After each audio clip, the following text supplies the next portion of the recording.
everybody um, really having the bad effects in so many countries. And second week we talked about why there are so many persistent uh, wars in our time. Ever since we have been trying to do that, people are seeing them. 1960s, 70s, 80s, 90s, 2000. There are wars all over, right? So we have been seeing them, and we explored that. And then we talked about within the country political structures, how they are polarizing people, how they are creating like a democracy is at a standstill. It's at crisis at this point. We talked about that too. People also came and then presented some other things that are not related to that particular week subject. We kind of engage them, but this is more about keep the topic to the issue at hand, what we are talking about. And today we're going to take the corporate culture everywhere. It has been only in the West or especially in the United States, but now all the other countries see it as a way to go about economic well-being, economic prosperity, and also really raising to the so-called American dream everywhere too. It's not a bad thing, American dream. It gives incentive for people to get going in their life and really exert their energies for education and creating essential goods and services for the people and all that, right? But I'm talking about what kind of thing we are doing to the people who are in the corporate culture and who are really having the bad effects of it. One thing was people have started what's called quiet quitting now. So what is that? That quiet quitting means people want to go and work what they agreed to, or how much time they want to spend in their life with their job. But then beyond that, they don't want to sacrifice what is meaningful for them, like their own internal personal growth or the relationship with their family, and also really finding something meaningful and purposeful and that is appreciated, that kind of work. Okay, we are all familiar with that is going on. So I want to examine corporate culture, the so-called culture where most of it is like a not really conscious, not really allowing welfare of the planet, welfare of the human beings. It's more like they have an agenda. That agenda is to accumulate revenue at the cost of so many lives, and beyond that, they don't really want to pay attention to welfare of the beings of humans. Right? That is something. I'm not talking about being a communist. No, not at all.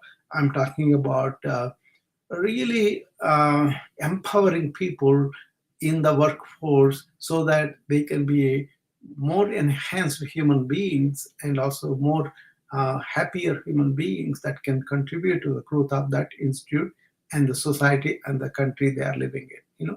That is what I was talking about. I'm not talking about making money, distributing everybody. Encourage them to make their own money, encourage them to make their own living. But that, I believe, the growth has to be from inside out. I've been talking about this for months of this. Okay? The growth is from the inside. If you really build up that, it's not just a character. It's like enhancing the human beings from within, right? That means you got to have care, compassion, and love and affection for the other human beings, even though they don't belong to your own country or your own state or your own city or your own family, like that. Okay, so the more we are really appreciate that we are all one human tribe, and then work that way, that will be peaceful within and peace outside too. So let's see what is my experience with the corporate culture. Right after I was graduated from India, I didn't work there formally, but I just did some internship and some kind of local practice, and then I came here. But really, not really worked in the Indian medical system, And I was fortunate enough to get something here, and then I joined a residency in a chronic disease hospital, and I was immediately exposed to this corporate culture where I was able to play a managerial position, which is called chief residency. And then I immediately, people resented that I got the position, and friends who were put at the time, they kind of turned against me. And I was trying to help them, but then the backlash was severe. So I got the taste of everybody is for themselves, and they don't have this heartfulness with which I grew in India, right? Instead of turning themselves vicious and competitive, I turned towards spirituality, where it taught me to accept everybody as they are and be one with everybody. That kind of thing really helped me a lot internally. I was able to not to nurture the seeds of animosity, hatred, or anything like that. It's more like nurturing. More of kindness, compassion, understanding, and trying to measure up to really help them to grow within from themselves. So, whereas I am focusing only on myself and growing with it, right? That helped me to deal with the tough situations, and my aim was to help the patients of that hospital, and I stuck with that. And then other people helped me, and then I was also able to read a book called Healing the Healer, and everything flow from that. And then I began to be the observer of national scene here in America. And when you see that, there was a big crisis going on among automobile industry at the time, because American cars were perceived to be not efficient, not really running all the time. There are so many repairs, so many problems compared to the Japanese cars that are coming out. And then there are some people like Lee Iacocca and one of the gentlemen. They talked about work environment, how to improve that. And Lee Iacocca, for example, he did something bigger than himself. He took only $1 salary and then worked for the country's upliftment and the company's upliftment too. He was with the Chrysler, I think.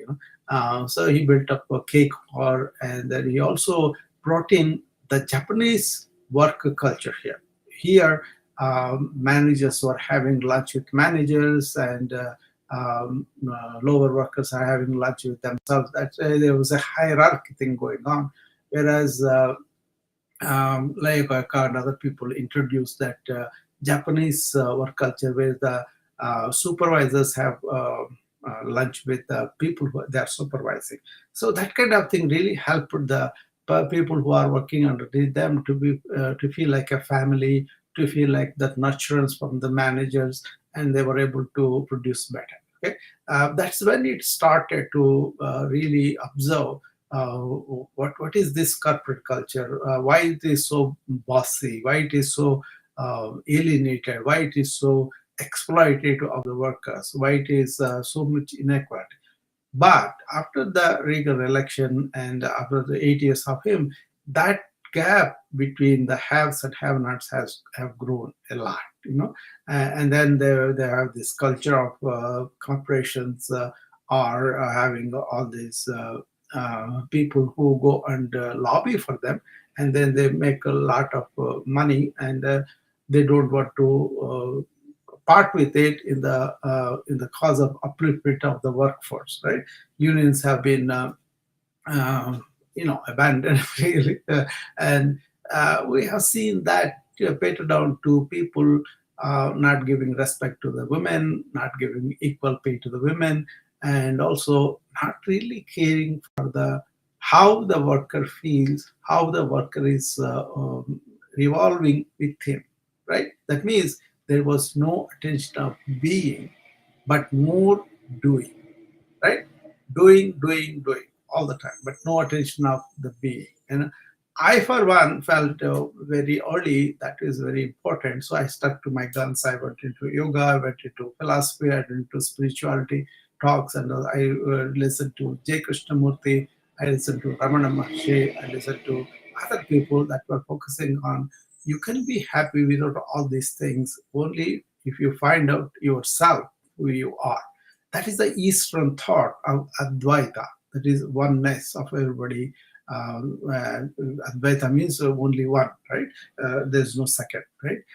Dvaita is second, Advaita is no second. That means we are all in one human tribe and one human family, and all the rest of the animals, plants are also included in that family. So they call that Vasudeva Kutumbakam.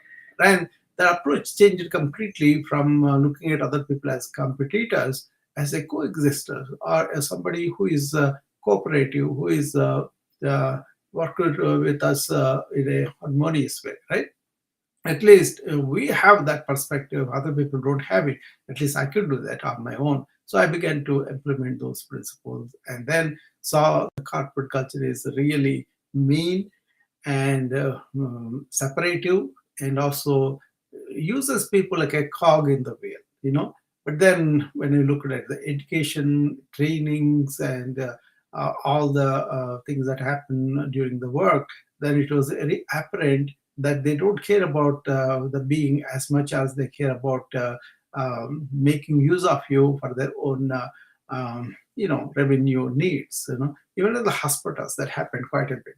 And now I see doctors are burning out because they are doing too much work, and they are having just too little time to spend with themselves, with the families, and all. So that kind of stage changed in some companies. So there was a movement in the Wall Street about some companies or corporations going conscious investing. That means they would not support something like a tobacco, something like a alcohol, or companies that can produce cancer. Those kind of things have come into open. Okay, and some companies invested in companies that are really taking these accounts into consideration. So if somebody supports the tobacco companies, they would not invest in those companies. So I was very attracted to that kind of thinking, and I began to invest that way too. That was a good thing, I think. But that percentage of that is still not quite enough that would satisfy somebody like me. I would say that most of the people are exploited this way. So comes COVID. At the COVID time, also most of the people are forcibly isolated from their job work situation, or going to the work in person. And now it has become into hybrid work situation where you can do some work online and some work in person too.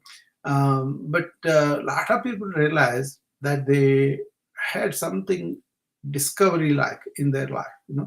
They're home because of the COVID, and they had a lot of time to spend with themselves. That means with their inner self, and also with their loved ones, with their cherished goals, so with their uh, things that satisfied them, and also discovered all these resources that people say that you have to have so much just for accumulation, has showed them that's not so, because they were able to survive on lesser resources in terms of quantity, and also not having them, but they were very satisfied within themselves, with their families, with other people and all.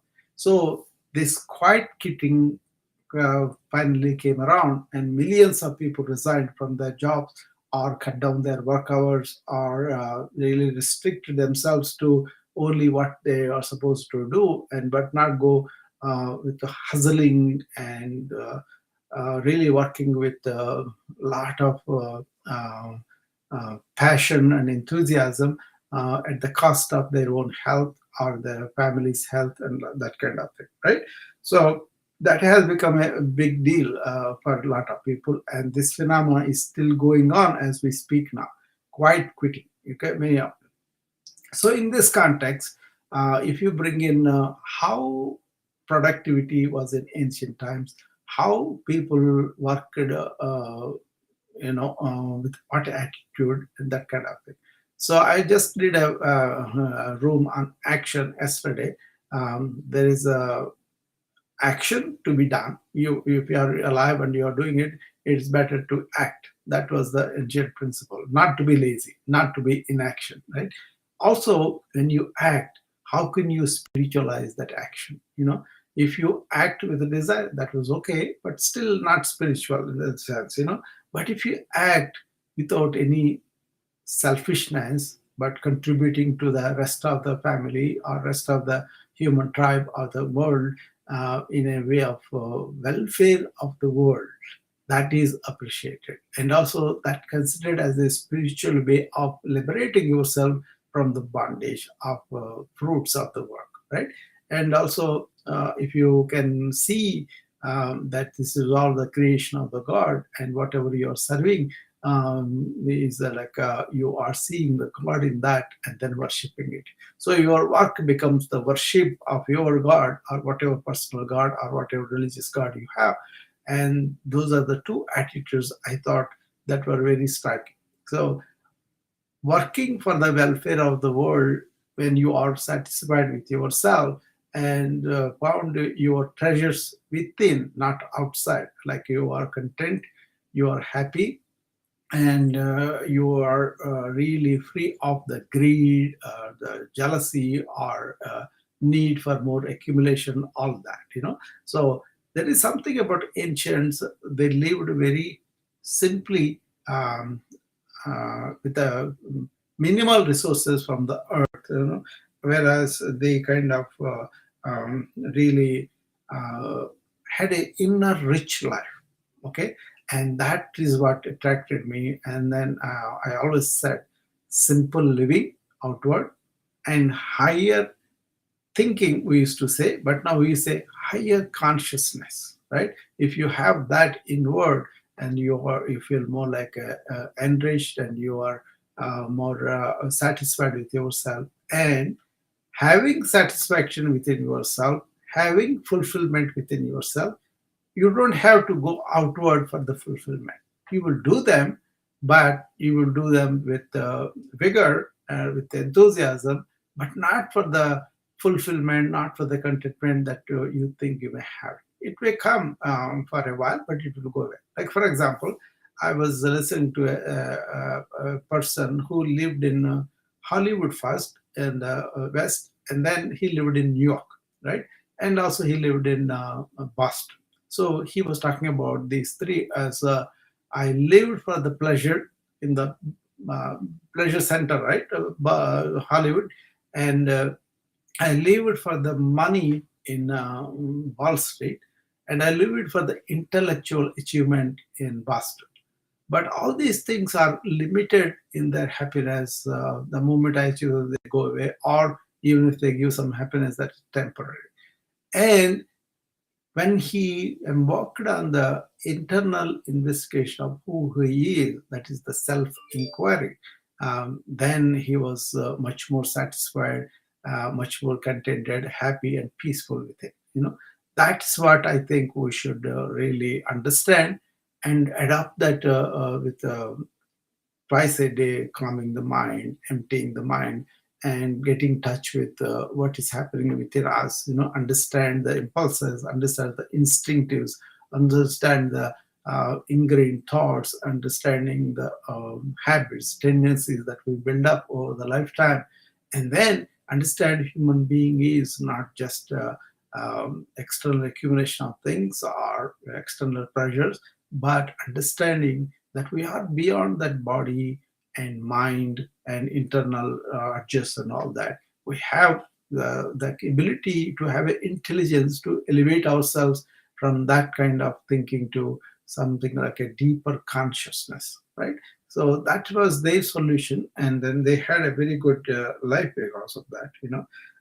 So this is not simplifying things, but this is like really reflecting on the entirety of the life as we live in the shadow of the corporate culture, which is promoting quarterly results and numbers. Yeah, obviously, you cannot plan anything when you have to report your results within 3 months.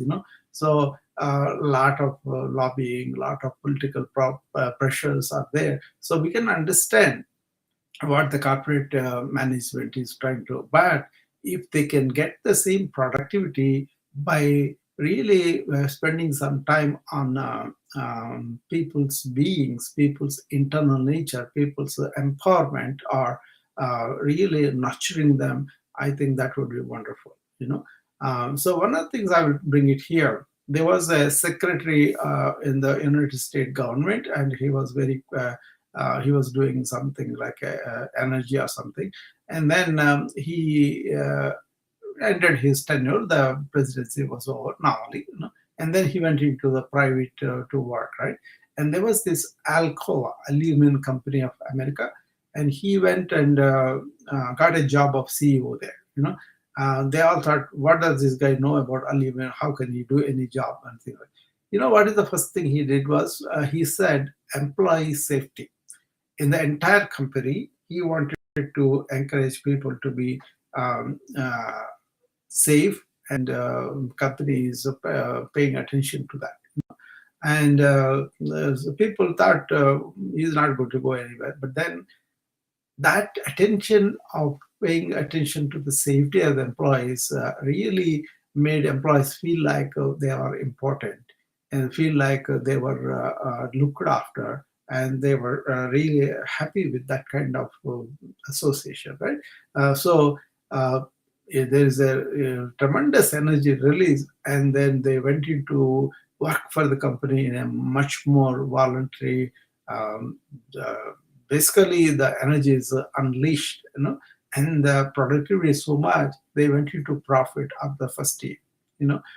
So that kind of making them feel like the company cares, the company really wants you to be safe, and want to provide everything that you will be needing, made them feel like they were adopted into the company's inwardness, right? That kind of attention to the patients, employee safety, really helped them to merge for the goals of the company and contribute a lot more. Okay, so that's what I'm talking about. And then he made a tremendous profit after the first year, second year, third year too. But then they have to have other things going on. But this essential feeling that they care for this everybody, they really understand their needs, they understand their goals and all that. And then I also seen some tendencies about appointing this conscience ridden employees are not encouraged, but like more like if you are conscientious about everybody else, and what is right, what is not right, and also training the management to think that way. There are people now who go and work on the authentic self of people, the managers, making them not egocentric but more servant leaders, right? I myself have a course which is called From Ego Perspective to Servant Leadership. So I train them. I train them, for example, doctors. How I train them is I train them, you have good opportunity to really serve the other human being. That's number one. And the other thing is, we are no greater privilege is there, but rather than a physician is given the privilege of helping somebody else go out of the suffering, right? That's a great privilege. Once you view it like that, then you are much more motivated, much more internally oriented towards your values, and then you contribute, and then you're happily work. There was a great physician. His name was Shivananda. He was kind of very excellent physician actually, and then he kind of wanted to help people. So he went into yoga and learned a lot of systems. So he combined modern medicine and yoga also, and he was such a compassionate person. He was working by himself. He doesn't have this aura, even though he was the head of that institute, which helps thousands of patients, and then he has hundreds of people working for him. One day he comes to the office, and then he gets out of the car, and then immediately he sees somebody who has a leprosy lying down there. And then he looks at him, and that man came for help there. Immediately he looks around, he finds a couple of people there, and he tells them, oh, bring this man inside, we'll help him, we'll dress him, we will do it. And then those guys took a couple of minutes, did something else, and they came there, and the man was not there. And they were very worried, and so came in, and then saw the man is already on the bed, carried by Shivananda into the hospital himself. So that kind of thing, lack of ego, lack of this hierarchical, titles, but just common basic human compassion, that he never lost, because he never allowed his ego to grow. That was the key. All the religions, all the ancient systems, they strove for this. How can we eliminate egoic nature in people? And how can we make them compassionate, caring, kind human beings? And that kind of thing was always put as above. So, whereas as the civilization evolved, I think two things that we made are really corporate culture, right? One is egoic enhancement, right? Second one is really making profits as everything, and using people also for only profit generation. Okay, these two, if you can really understand them, and then really look at them in a different way, then it will be much more helpful for us, right? So it's all a question of looking at these kind of things that people should do. Okay. So there's somebody wants to come up here. Let me see.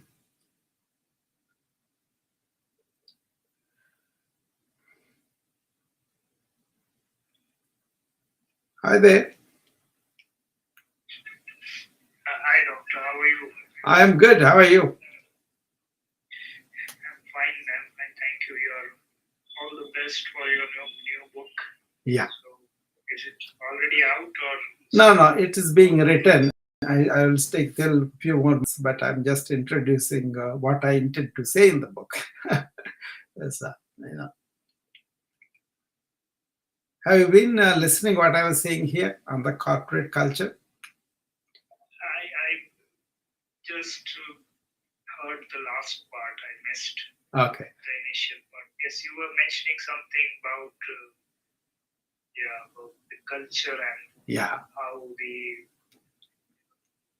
how I'm talking about corporate culture, essentially not caring the being within, and how modern people are trying to revert to that, and a lot of spiritual quest is going on.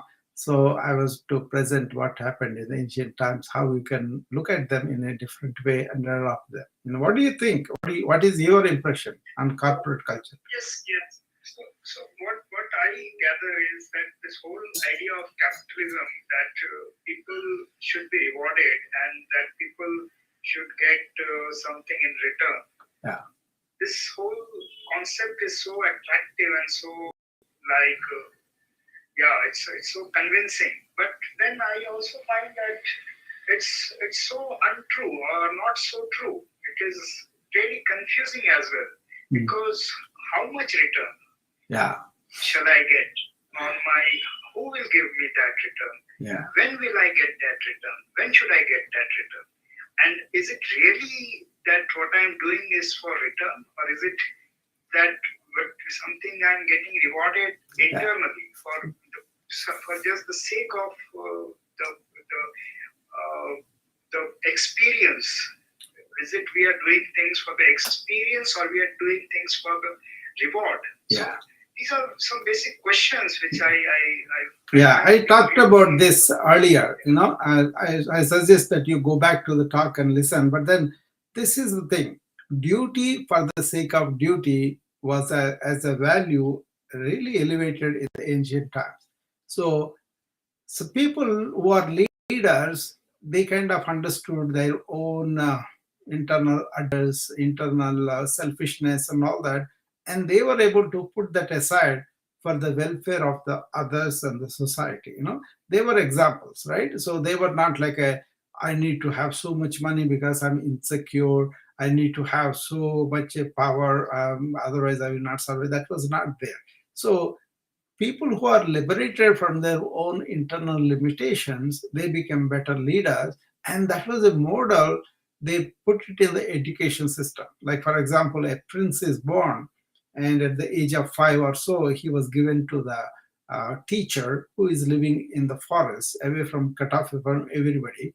And this kid stays there away from his parents because he was supposed to be the king next, and he was supposed to be trained so that he will become a human being that cares for other people, not as much as for himself, but is more for other people. So he goes there and learns from the guru all sorts of things, does the common labor things, and then grows a garden and learns compassion to the other living beings, and then he learns all sorts of things about running the administration too, war and everything. So he gets skilled in all that.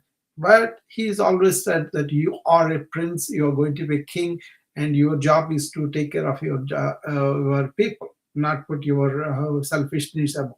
That kind of leadership training really helped them. And even the people who are working like ministers or other people, they were like, we are satisfied with ourselves, we are fulfilled within ourselves, because we spend a lot of time on what is called self-inquiry, finding about ourselves. Once we establish ourselves in that fulfilling center, then we don't have any outward needs that will match that fulfillment. So we're going to work for the other people. See, this kind of sense is not there in modern times, because it's more like a, oh, you are for your own self-interest. Your own have to work towards everything outside. Then they will. If you make so much money, you'll be happy. If you buy this much car, you'll be happy. That kind of commercialism, consumerism, blatant consumerism is really hurting us in the to the extent our planet is affected, and people are individually, they are not mentally stable. They are not really happy within themselves. And as it is, there will be so many things, the disease, accident, and lack of resources. So many things are there. But this internal orientation anybody can do if it is done by the leaders, if it is done through the education system. I think people will be much better off. Doctor, you are giving like things which may or may not be in our control, like the leaders may change or they do not change. It is not in my control. So Yeah. I cannot change the leaders. No. You see what happens in the democracy. What happens in democracy? We kind of look at the leaders, see their tendencies, and our goal is to vote for those people that are there. I'm talking about really evolved people who can think about what I'm doing as am I taking money to vote like in India or other countries, or am I really believing that person's lies and then voting? Those kind of awakening. This is an attempt to make people think, make people look at things. See, you cannot produce an effect just like that. But if you look at the evolution of humanity, how these democratic institutions have come, because people thought about these things. Like in the United States, George Washington, other founding fathers, they found a lot of things, and then that's why they came up, right? So it's a question of elevating our own thinking. It's not about just assuming just because we do one thing, everything will change. No, usually one person thinks and then works at it, and those kind of things are taken up by other people, and then they come into effect. Okay, so it's a question of stopping and asking ourselves what kind of people we are electing, what can we do about it. If more people think about like that, then they will vote for people who are going to help the society, not to take care of their own internal needs. It's not like you can have these practical things. This is the problem. That's why I said modern challenges have to look at ancient solutions of that happened, but they were forgotten. And then the world is running so fast, we don't have even time to look at these kind of things. What is practical, what is convenient for us? Oh, I want to do practical. That's not practical. Practical defined in the ancient solutions is really know what is your ideal, and then get the ideal into your life by measuring up to it, by growing up to it. So these are not going to be easy solutions, but at least the thinking has to be there. Okay, otherwise people will go on complaining, people will go on saying, okay, this will never happen, and that's why things are deteriorating. And look at the earth, for example. All the climate changes, everybody knows about it, but when it comes to their own individual thing, they don't part with plastic, they don't really use less power, less water, and all that. I believe Jimmy Carter, in his presidency, he talked about this conservation of power, conservation of water, and the people didn't like it because they wanted to use it whatever they want to. And even now, people don't realize that the earth is really at the point of extinction, and people are struggling to find new things to absorb carbon, to pave the roads tops with white so that the heat won't be that much. All those things are there, but how much awareness there? That is a questionable thing. So first be aware what's going on, then see what we are doing. Can we contribute something? That's all I'm saying. That's why I say global thinking and local acting, not somebody else, about ourselves, what we're doing. If we do that, I think personal lives will be better, and collective lives will be better, probably.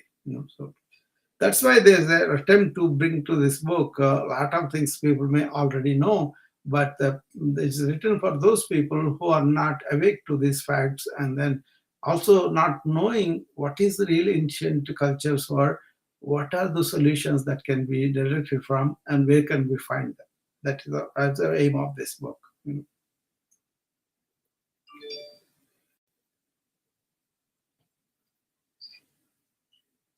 All the best Yeah. to you, sir, for your upcoming book.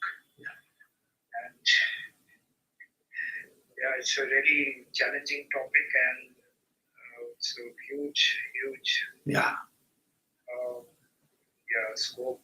Yeah, like I look not for the enormous success of the, no, my effort is only what I felt I'm putting in the book.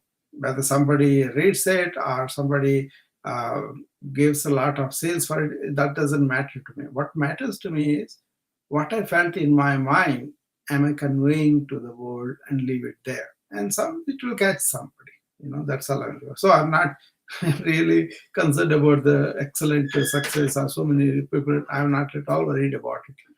But I'm also present here. Somebody told me, oh, you are reviewing everything somebody else is writing.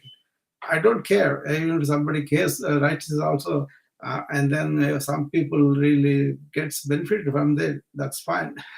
So it's a question of being fulfilled within, and then doing the right thing for the duty, for the sake of duty.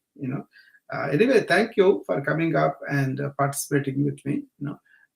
That is what I wanted to talk about. And there's somebody coming up here on my wisdom app. So let me, Hakim. Okay. Yeah.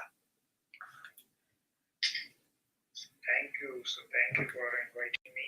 Okay. Hello, Hakim. How are you? Good. Hello. Good afternoon, Dr. Rao. Yeah. Tell me, have you heard any?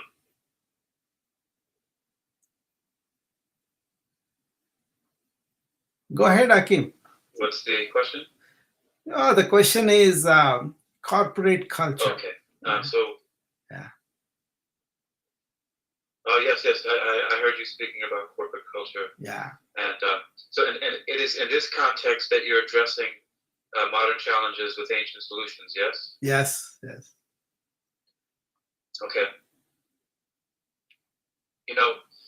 One interesting thing is I'm experiencing this firsthand experience because recently I came across a woman named Katya Davidova on LinkedIn who had recently published a book called Joy in Plain Sight. Yeah. And I'm doing an interview with her on September 28th. And just the way that everything came together was pretty interesting. Yeah. But she has a Master of Science in Organizational Development. Yeah. And so in her book, she says several things like she felt like she was just basically drowning in a rat race, you know, like Yeah. in her 9-to-5 job and what she was doing. Yeah. And so with this Master of Science in Organizational Development, you know, she came to these conclusions. And so basically she goes into different corporations and helps to change their culture from within. Yeah. By helping them to appreciate and to acknowledge how joy shows up in their everyday. Yes. Yes. Yeah. And so this is what I think is one way of applying an ancient solution to a modern challenge. Is in the ancient solution of bringing awareness exactly to something. Yeah, that's what I'm talking about. I think there are more people are concerned about it. You know, I'm telling my way of looking at things and presenting it, but I also know so many people working for the conscience of the corporations. Actually, these are consultants. They are invited by the companies so that they don't lose the workforce and they can improve their morale and also eventually the productivity. You know. That's why they are doing it. But when you come there, you want to feel like I belong to this. I want to work for this cause. You know, there are good people. These are help me to evolve myself. Those kind of things should be there. But you know, if you are displaying inequality of gender-based or sex-based and pay women who are equally doing a lot of good work, less money, I think all those things kind of tell you that they really don't care about how you feel about it, but just so those kind of things are addressed by this group of people that get hired. Actually, I was at the Thomas Power room when she came and presented all that, you know. But you know, as I suspected, the biggest struggle was that the egoic personalities running the corporations like before, because they have money, they have power, they kind of impose their own ego on other people, and that will become a very big obstacle for them also. You know, that's where we say, okay, look at this, what happened. You say, why the ego is so important? Because you think what is important for you is important, but if you really put it aside and look for everybody else, then you will discover what you are aiming for. The ego inflation can be here and we can be lost. You can be president of the company now, and you may be fired by the company owners as the president, and you could be losing the position. Then they go into personal crisis. Personally, I've seen many doctors, Hakim, that went to cycle. You know, when they came up, they have this branch which has given them a lot of revenue because the procedures and all that are paid high. And then those monies were cut down. You see, I used to see people who are gastroenterologists, they were causing each procedure several thousands of dollars. And from that, it has cut down to a few $100s now. So they came for that money and they are suffering because of that. But if you came because we want to help the patient, there's no change, right? That's what I'm talking about. You know? I can see that. Yeah. And anyway, I appreciate you having me here today. It's always good to listen to you. Sure, Hakim. So this is yeah. When is that talk on 28th? Good title. When is the talk on the 28th? Oh yes. Okay. Yeah, it's September 28th at 1 p.m. Eastern Daylight Time with Katya Davidova. She's the author of Joy in Plain Sight. Joy in Plain Sight. Yeah. Beautiful title. You know, I love that. Yeah, I'm going to attempt to have the interview be broadcast on Wisdom, but It's most likely going to be on probably Clubhouse. Um, but yeah, because it's easier to download from there than from the other side calling that I was thinking. But I'll let you know. But thank you for asking. Yeah, I will be trying to attend that. If I have no commitment, I will definitely come there, because that's a beautiful title, and the purpose of interviewing also is important. I think what I'm doing is the same like she was doing, but I was doing on this book several topics. I started with the global climate change and the wars, forever not ending the wars, and then I am also talking about other things. Right, in the next few, they'll be going to family structure, why we're breaking the families, and also individual level, what is happening with the information overload. All these are modern challenges I'm taking up.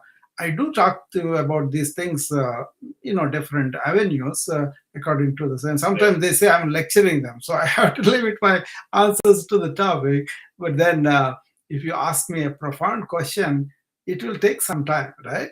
So you cannot answer in a couple of minutes. So I'm sorry they feel like I'm lecturing them, but I'm not really trying to do that. I'm trying to convey a concern.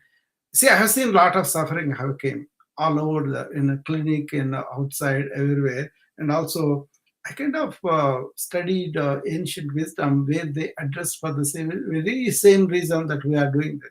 Human suffering doesn't really change. Maybe it has increased in many fold in so many ways. Mental health is bad, and people are really not happy, even though they get so many things, and there's so many unnecessary things also given, and then people don't do fundamental taking care of themselves. These are all the things that I've studied over the years. I was helping them, but at the same time I want to go and study deeply what's going on in the human experience, either it's modern or ancient, whether one particular country or many countries. If you examine that way, I think there is a lot of in the ancient civilization about inner life.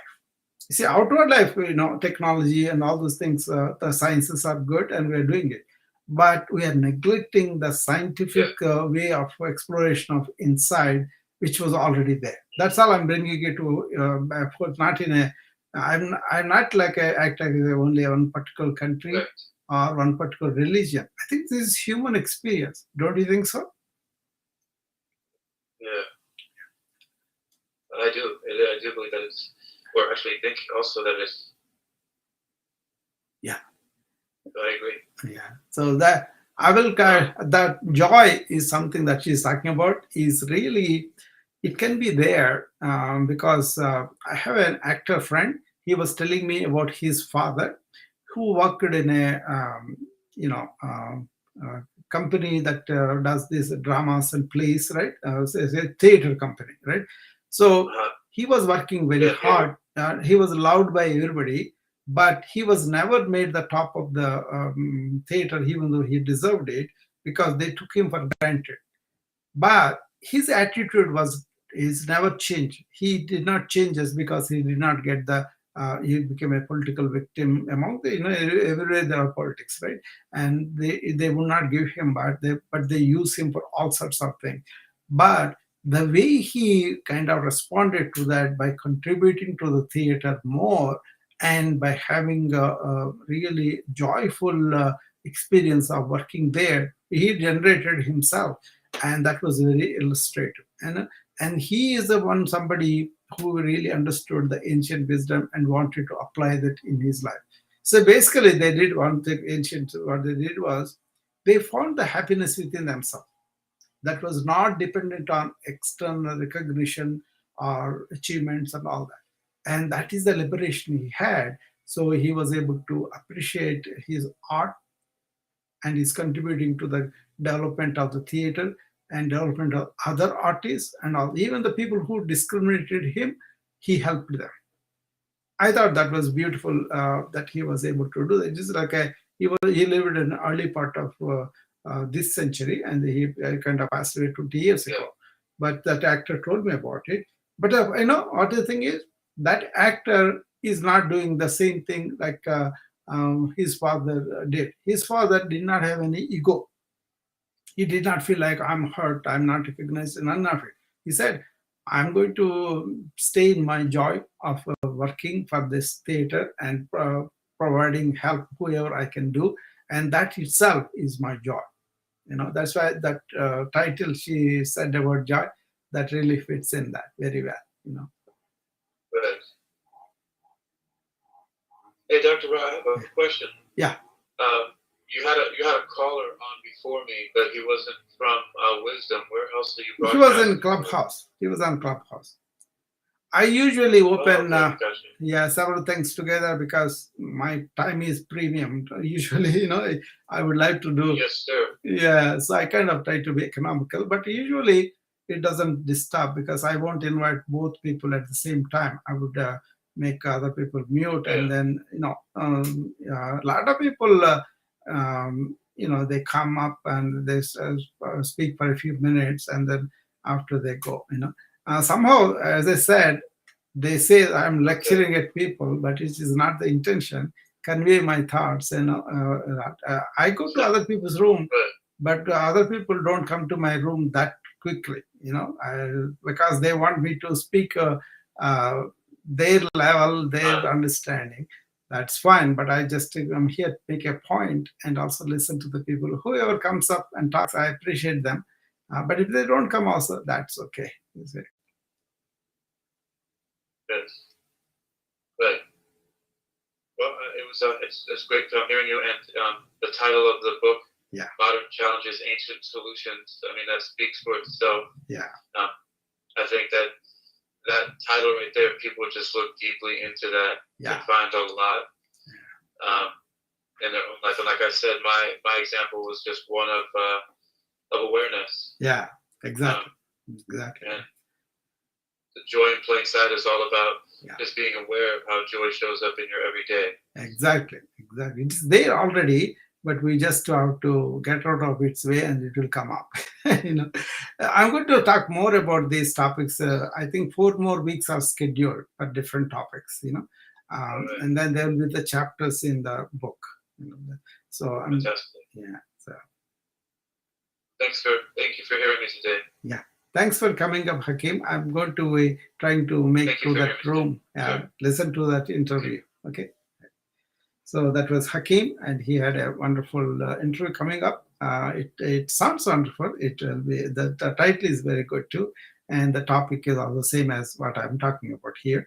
And I would like to go and listen to her, and then see what she has to say and participate in the discussion. So. Once again, recollecting what we did so far, this week is the 4th week in a row that we introduced the book, and then we talked about first week as the global heat, global climate change, and what the ancients did with Earth, and how we can learn some lessons and implement them. And then second week, we talked about these forever happening wars between countries, and how we can understand the roots of these conflicts and the separativeness, and how can we understand ancient philosophies about we are all in one family, why are we fighting with each other, that kind of thing. And the third thing is we are talking about corporate culture today, but earlier we talked about other things between the politicians, what is happening with the lobbyists. Now that's the 3rd week, and this is the 4th week. And then next it will be coming like once we understand the corporations, and then we go to the families. What is happening with the family structure, and what is happening with so many single moms, and also their struggles, and how that affects the kids and how they grow up and all that. And how did the ancient manage such a extended families, and how the life was very good for them, what is causing breakup of that even in ancient cultures, China, India, everywhere people are becoming nuclear families, single families, and then only single parent families and all. We'll examine that next week, and then we'll go to the individual, and we'll talk how do the body manage, how do the mind manage, how the spiritual orientation there, and all that. Okay, I don't want to bring any particular religion, but I want to bring the wisdom from all religions. I want to bring the wisdom from all cultures, all countries. So for me, myself, I'm a human being, a citizen of the world, and also really want to be scientific in whatever we study and take those wisdom, insights of wisdom, and improve our life. That is the effort. So I hope more people will join and share their thoughts on me. And I'll be seeing you again next week then. Okay. Anybody else wants to come up? I'll open for a couple of minutes. Otherwise, I'll be closing the room.